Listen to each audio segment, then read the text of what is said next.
안녕하세요. 오늘도 사연살롱을 찾아주셔서 감사합니다. 지방에 살며 3명의 딸을 홀로 키우고 있는 30대 아줌마예요. 드라마 좋아하던 제가 얼마 전에 진짜 드라마에서 나올 법한 황당한 사건을 겪었지 뭐예요. 그 사건을 기획한 사람은 다름 아닌 남편이었죠. 아, 현재 이혼 수속 중이니 전 남편이라고 불러야겠네요.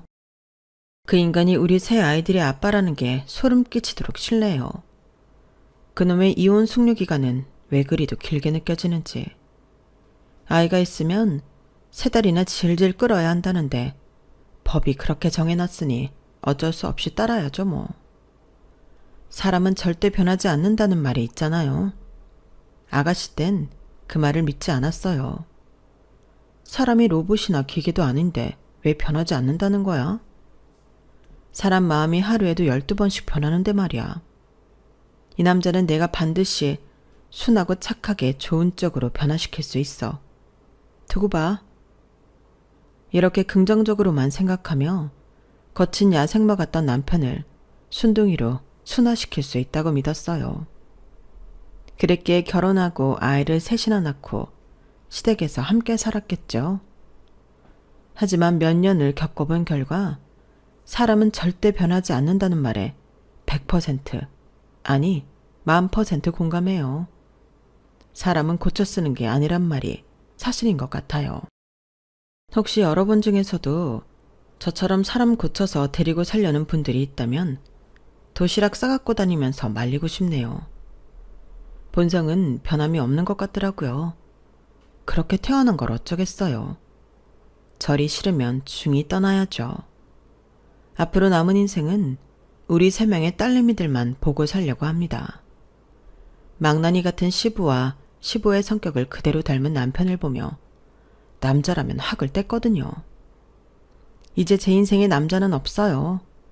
여자들만 있는 꽃밭에서 희희낙낙 소소한 행복을 즐기며 살려고요. 더 이상 생각하기도 싫은 제 과거 이야기를 이쯤에서 한번 정리하고 넘어가려 해요. 사연살롱 구독자분들께서 제 과거사를 좀 들어보시고 이게 미치고 팔딱 뛸 이야기인지 아닌지 판가름해주세요. 여러분들과 살풀이 한번 하고 오늘부로 과거는 싹 잊고 새 출발하려 합니다. 제 이야기에 공감해 주시면 제가 에너지를 좀 얻을 수 있을 것 같아요. 그럼 지금부터 시작해 볼게요. 제 이야기를 하려면 제 뿌리인 우리 부모님 이야기부터 하지 않을 수가 없네요. 불쌍하고 참 가여운 우리 부모님.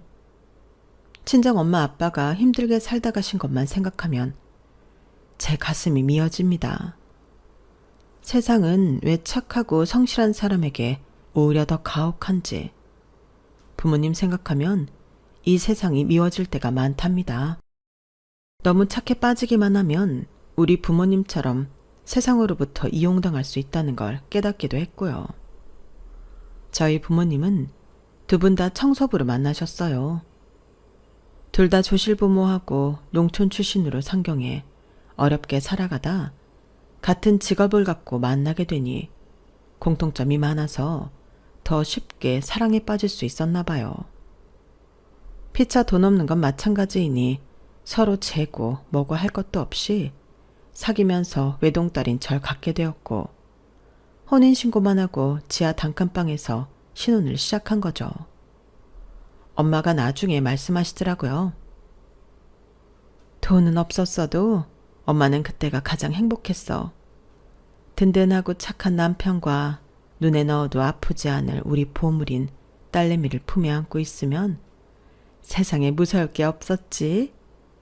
근데 네 아빠는 현실적인 사람이라 없는 살림에 아이 하나 낳았으니 그 길로 정관수술 받으러 가더구나. 우리처럼 가난한 살림에 더 이상 아이 낳으면 그 아이한테 민폐라면서 말이지. 그렇게 전 외동딸이 되었고 부모님의 사랑을 듬뿍 받으면서 자랐어요. 아빠는 더 이상 청소부 월급만으로 집 한 채 사기도 힘들다고 판단하셨는지 독립해서 본인만의 청소업체를 차리셨어요. 성실함이 우리 아빠의 무기이니 그 특장점을 살려 본인이 직접 발로 뛰며 영업을 뚫었고 청소업체를 점점 확장하셨어요. 그 노력 덕분에 단 몇 년 만에 직원들만 수십 명인 어엿한 사업체가 될 수 있었죠. 청소업체가 완전히 자리를 잡자 그제서야 우리 아빠한테도 돈이 좀 쌓였는지 집을 점점 넓혀 이사가게 되었어요. 우리 부모님이 얼마나 짠돌이었는지 우리는 돈이 있는 시점에 단 한 번도 100% 포장 이사를 해본 적이 없어요. 3-4번 이사하는 과정에서 조금이라도 돈을 아껴보고자 우리 식구가 다 빈대 짐을 싸고는 배송만 해줄 수 있는 트럭을 불러 이사를 했더랬죠. 이렇게 온 식구가 허리띠 졸라매고 살았어요. 덕분에 최종적으로 아파트를 한 채 사게 되었어요. 그것도 대단지 역세권에 방 4개짜리 무려 40평대 아파트라니. 쥐와 바퀴벌레가 드글드글 하던 반지하 단칸방 월세집에서 40평대 아파트를 얻었으니 체감상 한 400평 집에 사는 것 같더군요. 40평 아파트에 이사 들어가는 날 엄마가 들어가서 무릎 꿇고 오열하더라고요. 너무 기뻐서 말이죠. 지연 아빠, 수고 많았어요. 당신이 밤낮으로 뛰어다니며 일한 덕분에 이런 호사를 다 누려보네요. 한낱 청소부였던 내가 남편 잘 만나서 뒤웅박팔자가 되었네요. 고마워요. 지연아, 우리 가족이 진짜 성공했구나. 우리 가족은 마치 올림픽 경기에서 금메달이라도 딴 단체팀처럼 서로 얼싸안고 기쁨의 눈물을 흘렸어요. 그게 아마 우리 가족의 최고 정점이었던 것 같아요. 그렇게 우리 가족이 안정적으로 삶을 영위할 수 있게 되자 하나뿐인 친척인 고모가 지속적으로 돈을 좀 보태달라고 요구하더군요. 일단 고모의 결혼이 그 시작점이었죠. 아, 오빠 새언니, 내가 올해 만난 남자친구 알지? 나 그 남자랑 결혼하기로 했어요. 근데 지금 시부모님들이랑 지하방에서 다 같이 살던 그 단독주택이 경매로 나왔다지 뭐예요. 그래서 말인데요. 오빠, 내 명의로 그 주택을 사고 싶은데 혹시 돈 좀 어떻게 안 될까? 하나뿐인 여동생 결혼 선물이라고 생각하고, 응? 아빠는 마음이 약한 스타일이라 여동생인 고모의 청을 다 들어주었어요. 그래, 얼만데? 내가 돈을 준비할 테니 액수만 말해. 하나뿐인 여동생이 결혼한다는데 오빠로서 그 정도 못 해주겠니? 착했던 우리 엄마도 시누인 고모의 요청을 다 흔쾌히 들어주었죠. 그런데 고모는 아무리 본인 사정이 어렵다 해도 우리 집에 늘 빈손으로 오고 조카인 내게 1,000원짜리 한 장 쥐어준 적이 없었어요. 그땐 그게 당연하게 생각됐지만 나중에 커서 보니 좀 괘씸하더군요. 맨날 오빠, 새언니 하면서 우리 엄마 아빠한테 돈 뜯어갈 생각만 하는 인간이었죠. 아빠의 사업이 잘 돼가자 주위에서 투자하라는 유혹이 좀 있었나 봐요. 우리 집까지 치킨을 사들고 찾아와 거의 브리핑 수준으로 투자처를 홍보하고 권유하던 아저씨들도 몇몇 있었어요. 부동산 투자였는데 부동산의 문외한이었던 아빠는 그 제안에 오케이 해버렸어요. 제가 어렸을 때부터 봐왔던 진짜 친한 아빠의 친구였거든요.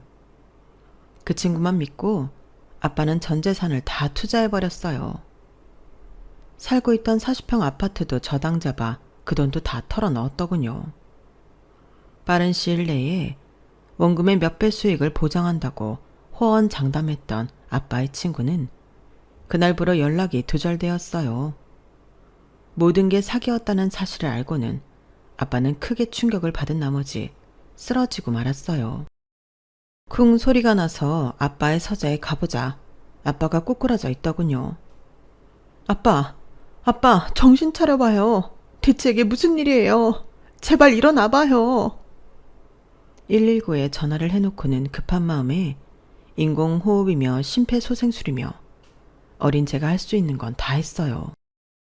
그치만 중환자실에서 며칠 버티시던 아빠는 그대로 저 세상으로 떠나버리고 마셨어요. 믿었던 중마고우에게 배신당한 충격이 그리도 크셨나 봐요.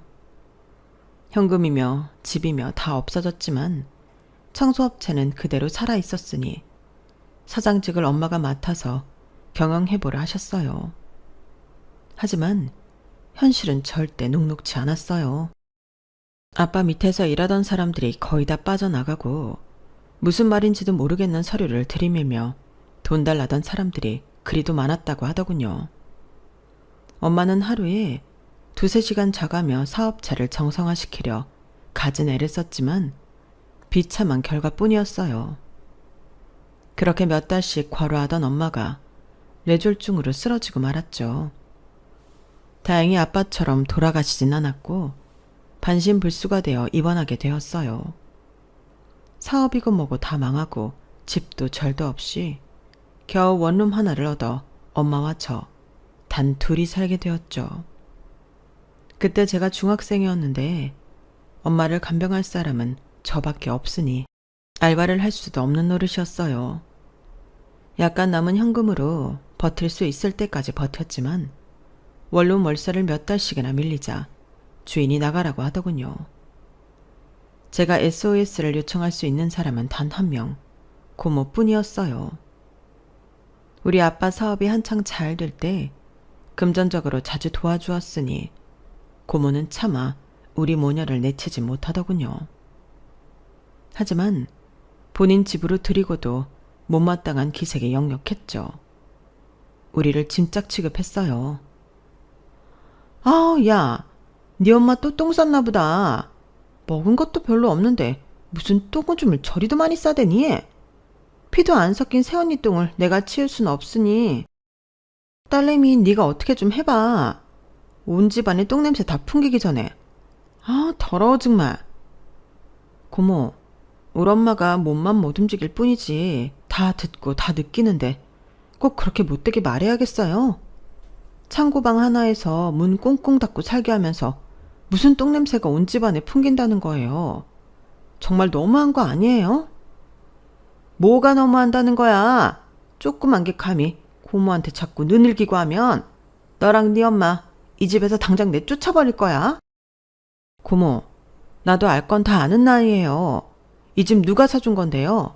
다 우리 아빠 돈으로 산 거 아니에요? 나가려면 고모네 식구들이 나가야죠.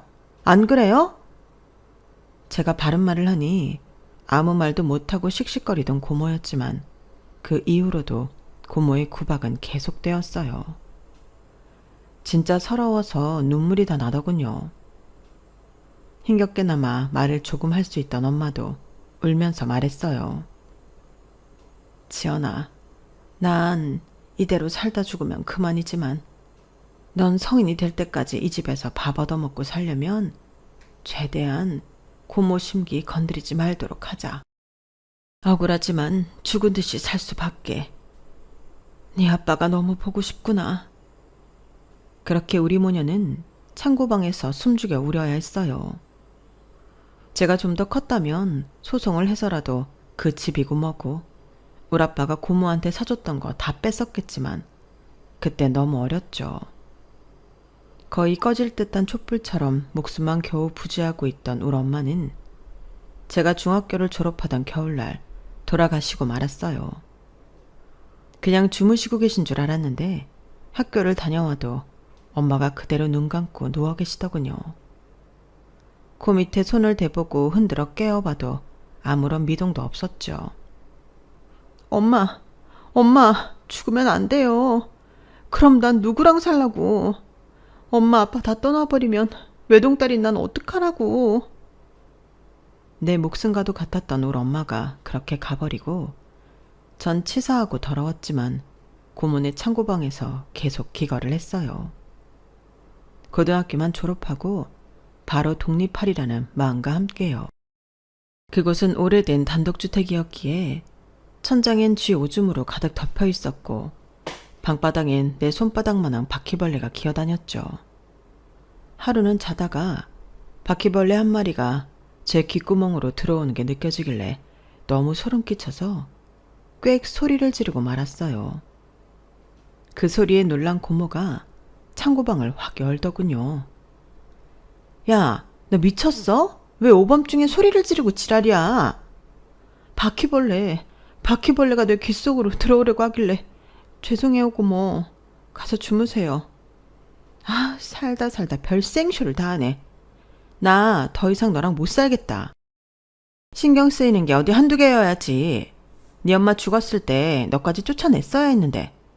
우리 남편이나 우리 애들도 너랑 같이 사는 거 싫어하고 이 방 다른 사람한테 세주면 월세 받을 수 있으니 이제 그만 나가줘야겠어. 고모, 너무한 거 아니에요? 우리 엄마 돌아가셨다고 바로 날 쫓아내는 거예요? 우리 아빠가 고모한테 준 돈 다 내놔요 그럼. 뭐라고? 이 배은망덕한 년이? 증거 있어? 니네 아빠가 나한테 다 현금으로 줬는데 계좌에 찍히지도 않은 금액 증거 있냐고. 내가 널 부양해야 할 의무는 없으니 이제 그만 내 집에서 나가줘야겠다. 내일 아침에 당장 나가. 학교는 다니든지 말든지 마음대로 하고 말이야. 전 진짜 마지막이라고 생각하고 고모한테 냅다 질렀어요. 고모가 날 남이라 생각하니 나도 남한테 쌍욕 날린다 생각하고 말이죠. 야, 배은망덕한 년은 바로 너야. 우리 아빠 살아계실 때 맨날 빈손으로 와서 살랑거리며 돈 뜯어가더니 이제 다 돌아가시니 입 딱 씻어? 넌 내 고모도 아니야. 반드시 나중에 천벌 받을 거야. 오밤중이고 뭐고 전 대충 짐을 싸서 나와버렸어요. 지하철역 근처에 가장 밝은 곳에서 잠을 청했어요. 심란한 마음에 뜬 눈으로 지샌 저는 근처 PC방 알바 자리를 구해서 한 달간 지낼 수 있었어요. 제대로 씻지도 못하고 거지처럼 말이죠. 다니던 고등학교에 자퇴서를 제출하고는 한 달간 PC방에서 차비 정도만 벌면서 버팅기다가 충동적으로 지방으로 향하는 기차에 몸을 실었어요. 서울이 지긋지긋했거든요. 부모님께 말로만 들었던 엄마의 고향으로 향했어요. 아무런 연고도 없는 곳이었지만 그곳으로 가면 엄마의 숨결을 느낄 수 있을 것만 같았거든요. 엄마를 화장해서 뿌렸던 강가에 가서 목 놓아 엄마 아빠를 부르며 울었어요. 엄마 아빠, 두 분이 하늘에서 잘 살고 계신 거죠? 너무 보고 싶어요. 엄마 아빠, 저 혼자 열심히 살아볼게요. 이 다음에 하늘나라에 가거든 엄마 아빠 자랑스럽게 만날 수 있게 말이죠. 그때까지 기다려주세요. 목이 쉬도록 엄마 아빠를 부르고 나니 오히려 기운이 좀 나는 것 같았어요. 주머니에 든 전 재산 몇십만 원이 마치 몇 억처럼 든든하게 느껴지더군요. 지방이라 고시원비도 다소 저렴하더라고요. 보증금 50만 원에 월세 20만 원씩 내야 하는 고시원에 둥지를 틀고 열심히 구인 광고를 찾아봤죠. 다행히 근처 세라믹 코팅 공장에 자리가 있더군요. 가서 거의 사정하듯 제발 뽑아달라고 간청했어요. 팀장이라던 남자가 면접을 봤는데 웬 실없는 소리만 실컷 하더군요. 예쁘장하게 생겼으니 뽑아줘야겠네. 우리 팀에 순 남자뿐이라 공장 다니는 맛도 안 나는데 어린 여직원 하나 뽑아놓으면 다들 재미나게 일하겠구만. 얼굴이 어쩌고 몸매가 어쩌고 실컷 떠들더니 뽑아주긴 하더라고요. 드디어 돈을 벌 수 있게 되다니 꿈만 같았어요.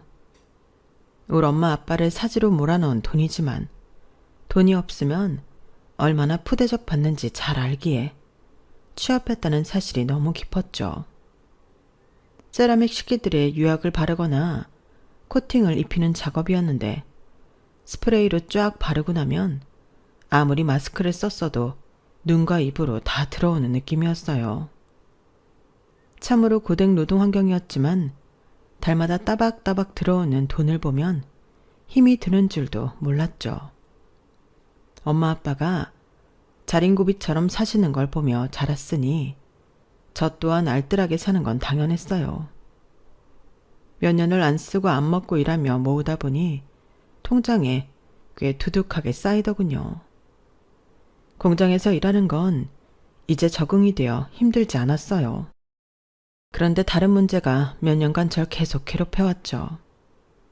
바로 절 면접에서 뽑아줬던 그 팀장님의 괴롭힘이었어요.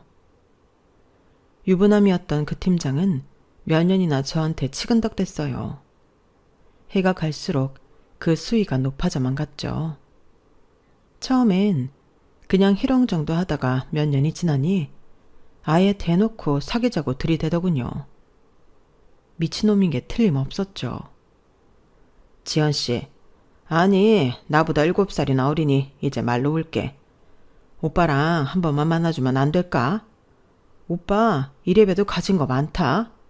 집도 있고 차도 있고 우리 집안 논밭도 많다고. 팀장님, 오빠라뇨.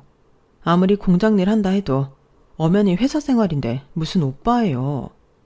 그리고 팀장님 결혼해서 애가 둘이나 있으면서 왜 저한테 자꾸 이러시는 거예요? 징그럽게 짝이 없네요 정말. 이제 그만하세요. 그렇게 튕기니까 더 짜릿한걸. 요즘 애인 없는 유부남이 어딨어. 다 그렇고 그렇게 살아가는 거지 뭐. 나랑 한 번만 만나주면 내가 샤넬백 사줄게. 어때? 샤넬백이고 뭐고 한 번만 더 이러면 회사에든 경찰이든 고발해버릴 거예요. 뭐? 경찰?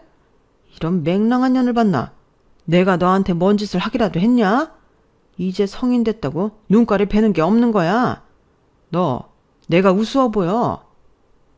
그 팀장이 제게 소리 지르며 폭력을 행사하려 하자 저쪽에서 저와 비슷한 시기에 들어온 남자 동료가 소리 지르며 막아서더군요. 팀장님, 이게 뭔 짓입니까? 그동안 최지연 씨한테 찝쩍대던 걸 내가 한두 번 본 줄 알아요. 이젠 손찌검까지 하려고 해요. 대체 일 열심히 하는 지연 씨가 뭔 잘못입니까? 결혼해서 애까지 있는 사람이 이러지 맙시다. 같은 남자로서 쪽팔립니다. 뭐? 니까짓 게 뭔데 지랄이야. 니가 얘 남자친구라도 되냐?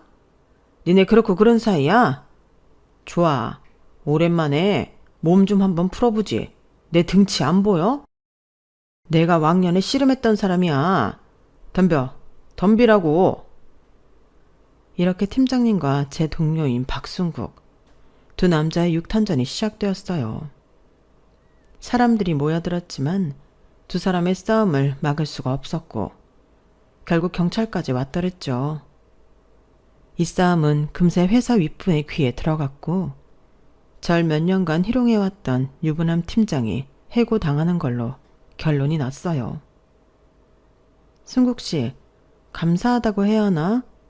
저 때문에 이 고초를 겪게 해서 정말 미안해요. 아니에요, 지연씨. 내가 또 정의롭지 못한 건 두 눈 뜨고 못 보는 스타일이라. 정의에 죽고 정의에 사는 놈이 걸랑요. 그동안 저 팀장놈을 한번 조져놓으려 했는데 기회가 좋았네요. 고마우면 공장 밖에서 밥 한번 사주세요. 그렇게 너털웃음을 지으며 밥 사달라던 그 남자가 왜 이렇게 듬직하고 멋있어 보이던지요. 그때부터 제 눈에 콩깍지가 단단히 씌었던 것 같네요. 공장 밖 냉동 삼겹살집에서 금세 5인분을 해치우던 그 남자가 그리도 멋있어 보이더군요. 마치 정의의 사도처럼 느껴지기도 했고요. 몇 년 만에 처음으로 연락처도 주고받고 퇴근 후에도 만나며 연락하기를 반복하다가 우린 사랑에 빠지고 말았어요. 박순국, 이 남자의 성격이 워낙 불같았기에 우린 단시간에 불같은 사랑을 나누었죠. 그날은 공장 사람들이 모두 보너스를 받던 날이라 제가 혼자 살던 원룸에서 남친과 함께 치킨을 먹기로 했어요. 내가 치킨 사갖고 들어갈 테니 먼저 집에 들어가 있어. 전 남친이 시키는 대로 먼저 원룸으로 향했어요. 그런데 원룸 건물 앞에 몇 달 전 해고당한 팀장이 절 노려보며 서 있는 게 아니겠어요? 야, 최지연. 너 때문에 나 회사에서 잘리고 이혼까지 당하게 생겼다. 내가 너한테 뭐 잘못했다고? 내 인생을 폭망시키냐? 나 혼자 망할 순 없지. 이렇게 된 이상 너도 같이 나락으로 가자고. 그 팀장이 제 손목을 강하게 붙잡고는 자기 차에 억지로 태우려 했어요. 그때 남친이 뒤에서 이 모습을 목격하고는 뛰쳐와서 팀장을 때려 눕혀버렸어요. 아재요. 미치려면 곱게 미치셔. 이 사람 이제 내 와이프니까. 털끝 하나 건드리면 죽여버릴 테니까. 다시 한 번만 이 사람 앞에 나타나면 너 죽고 나 죽고 하는 거야. 알겠어? 팀장은 뒷걸음질 치며 자기 차로 얼른 도망가 버리고 말더군요. 남친이 공장에서도 워낙 카리스마 있고 싸움 잘하기로 유명했거든요. 상황이 정리되자 남친이 제게 말했어요. 지연아, 내가 불안해서 안 되겠다. 우리 당장 혼인신고하고 우리 집에서 같이 살자. 너 혼자 두기엔 너무 위험한 세상이야. 전 어릴 적부터 하얀 웨딩드레스며 낭만적인 결혼식을 꿈꾸기도 했었어요. 비록 실제 생활은 시궁창이었지만 그래도 마음만은 꿈꾸는 소녀였거든요. 하지만 현실은 제게 결혼식조차 허락하지 않더군요. 남친의 혼인신고 제안에 바로 오케이 했죠. 저도 여자 몸으로 혼자 살기 무섭기도 했거든요. 어차피 전 부모님이 안 계시니 남친과 혼인신고하러 가기로 한 날, 남친 부모님을 한번 뵙기로 했어요. 남친 집안도 시골에서 농사 지으며 없이 살기 마찬가지이니 저와의 결혼에 대해 반대하지 않으실 거라 하더군요. 하지만 그건 남친 혼자만의 생각이었죠. 예비 시모는 좋은 분이었어요. 하지만 남친 집안 자체가 워낙 가부장적인 집안이었기에 예비 시부가 절 싫어하는 티를 팍팍 내니 분위기가 싸해지더군요. 아휴, 야 아들놈아, 자식이라고 너 하나뿐인데 네가 좀 사는 집 여자애를 신부감으로 데려와야 우리 집안의 보탬이 되지. 우째 천의 고아를 며느리라고 데려왔냐. 어이구, 저 등신 같은 놈. 어차피 니네끼리 혼인신고 뭐뭐뭐 다 약속했다며. 웬 거지 같은 년이 우리 집안에 들어와서 쌀이나 축내게 생겼구나. 아유, 속 터져. 처음 본 할아버지한테서 웬 욕지거리를 들으니 속에서 천불이 나더군요. 아버님, 천의 고아라뇨. 저희 엄마 아버지 제가 다 커서 돌아가셨습니다. 조실부모한 제 탓인가요? 혈혈 단신으로 아무 연고도 없는 이곳에 들어와서 열심히 일해서 돈도 꽤 모았습니다. 순국 씨가 어머님 아버님 모시고 살았으면 해서 시댁에서 신혼을 시작하려는 거지. 아주 조그만 아파트 한 칸 장만할 돈 정도는 있습니다. 저 거지 아니라고요. 뭔가 자기 아버지와 여친인 제가 싸움이 일어날 것 같자 남친은 얼른 분위기를 쇄신하려 노력하더군요. 자자, 아빠 들으셨죠? 우리 지연이 돈 많이 모아놨다고요. 워낙 성실한 사람이라 이 집 살림도 깔끔하게 잘할 거예요. 그럼 허락하신 걸로 알고 저희는 혼인신고하러 갑니다. 짐은 이번 주 주말에 갖고 들어올게요. 둘이서 지지고 볶고 살든지 말든지 마음대로 해라.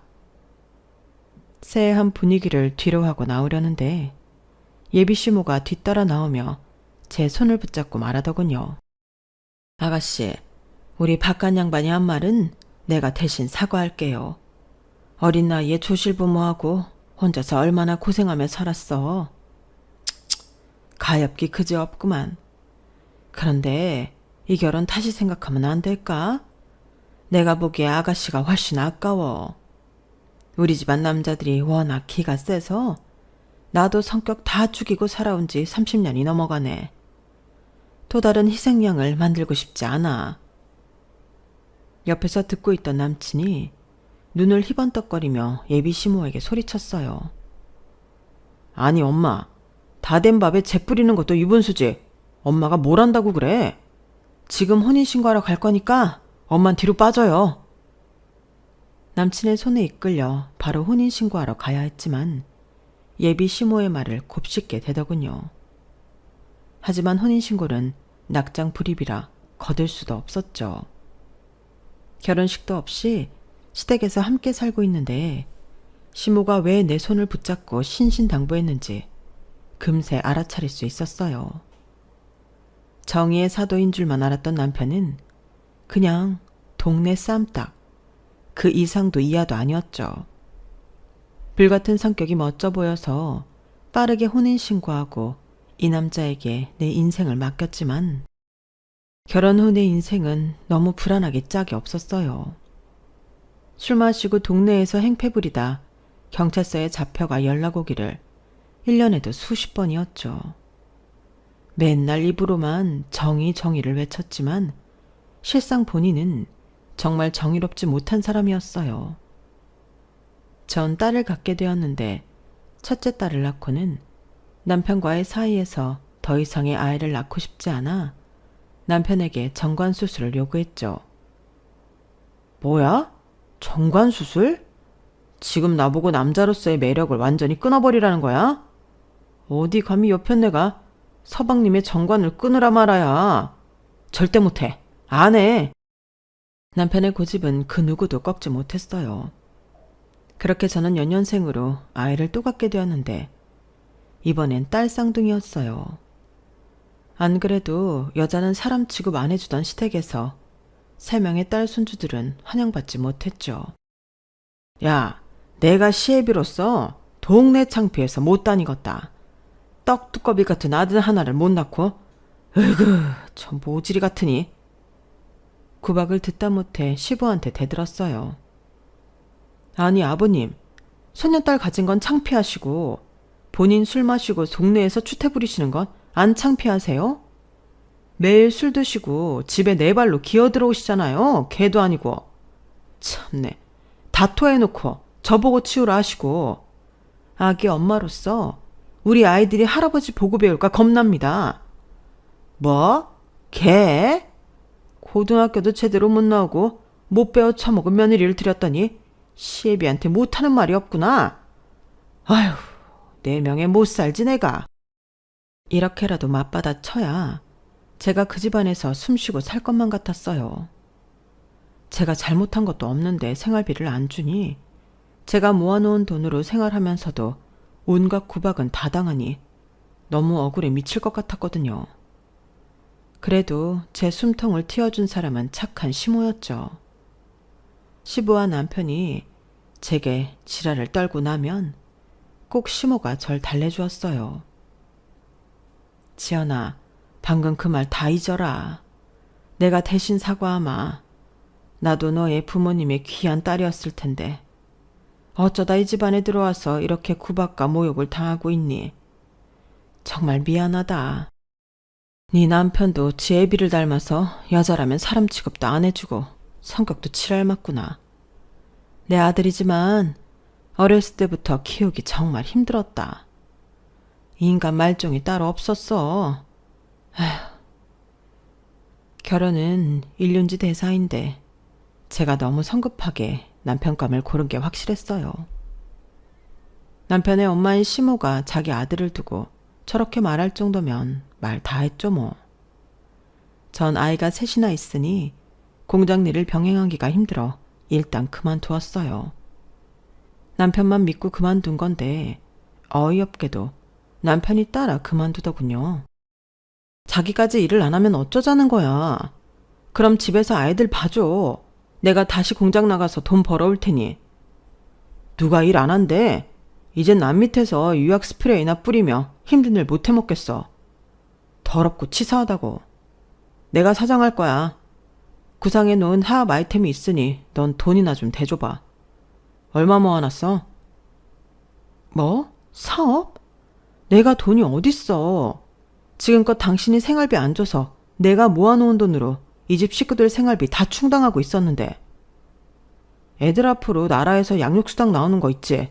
급한 대로 그거라도 줘봐.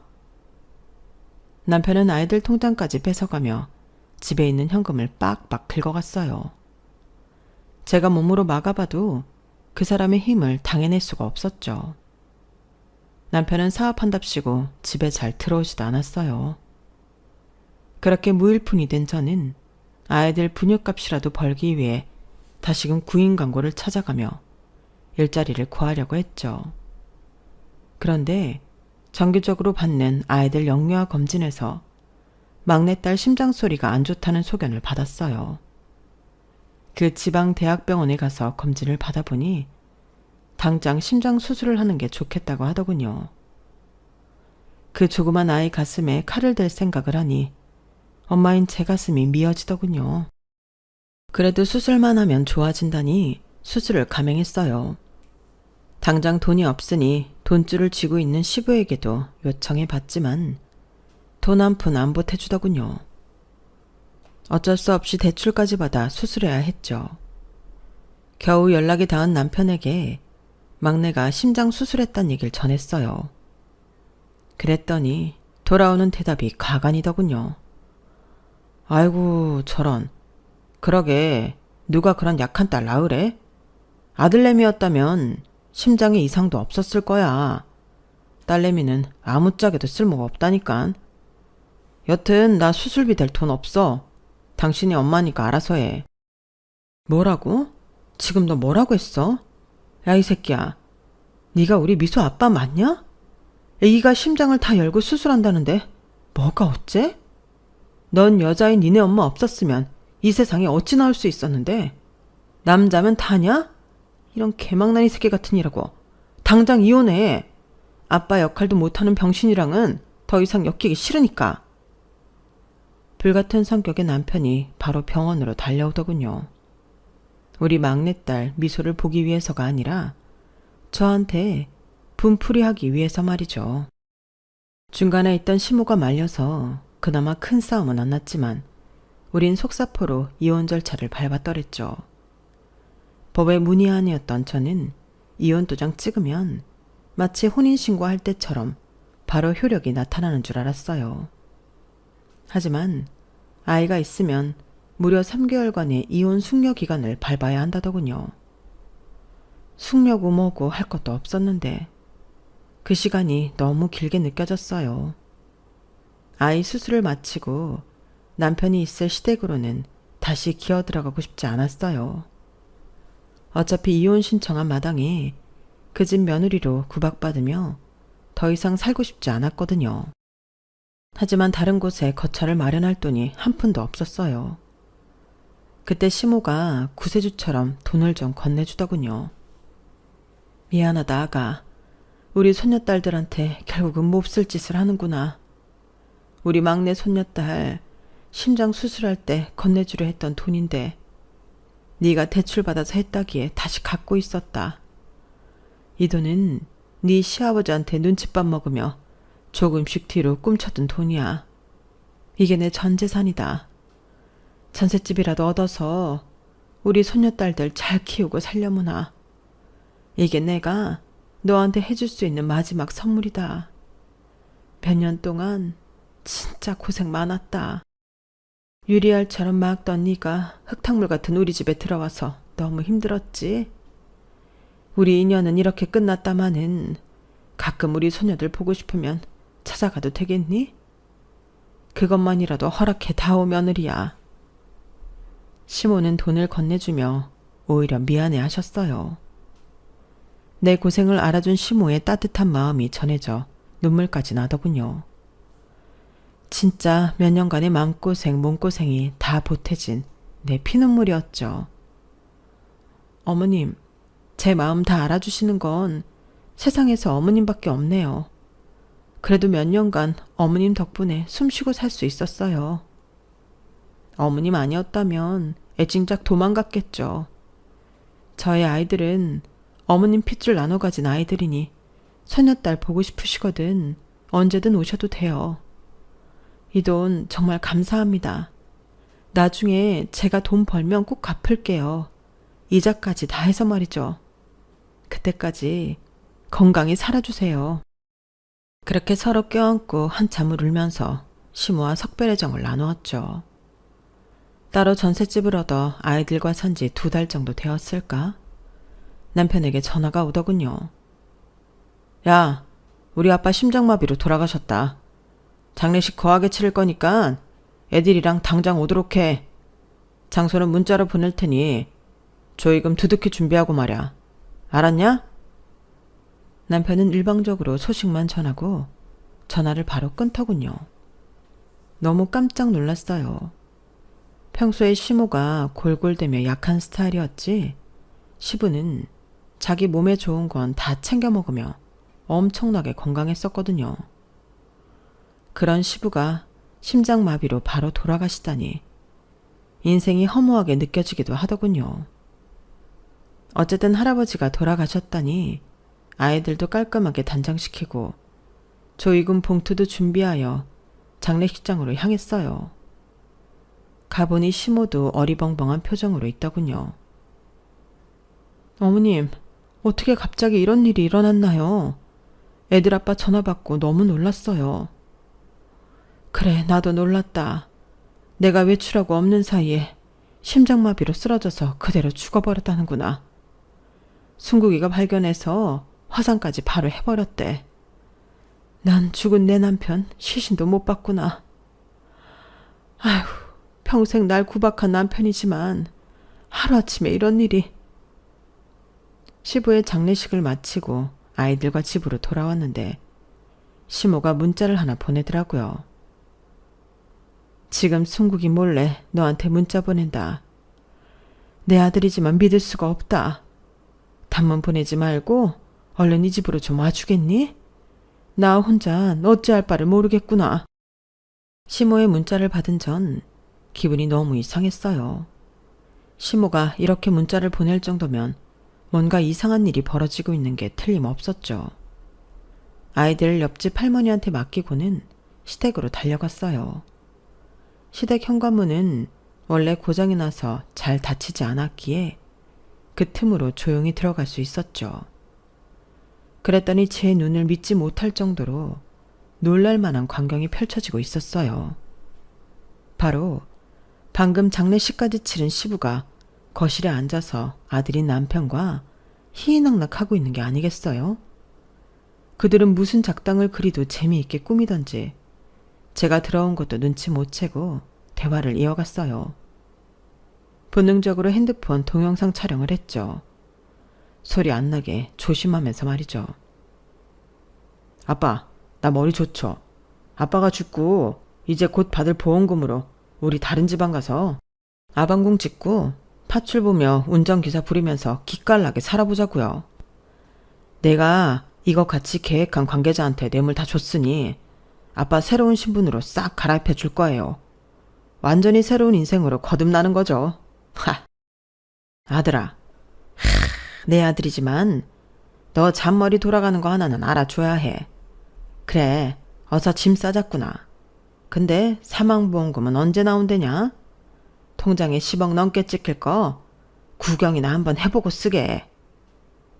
뒤에서 그들을 귀신 보는 것처럼 덜덜 떨며 보던 시모가 한마디 하더군요. 지금 이게 다 뭔 짓들이야? 감옥 갈 짓들을 꾸미고 있는 거야? 지금이라도 얼른 이실직고하고 사망보험금 받지 마.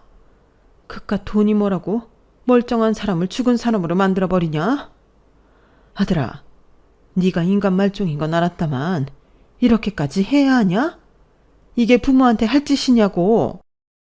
에이, 싫으면 빠지시든가. 엄마는 이 프로젝트에서 빠지고 이 시궁창 같은 집에서 평생 늙어 죽을 때까지 혼자 사시던가 하쇼. 자기 엄마한테 고래고래 소리를 지르던 남편은 절 발견했어요.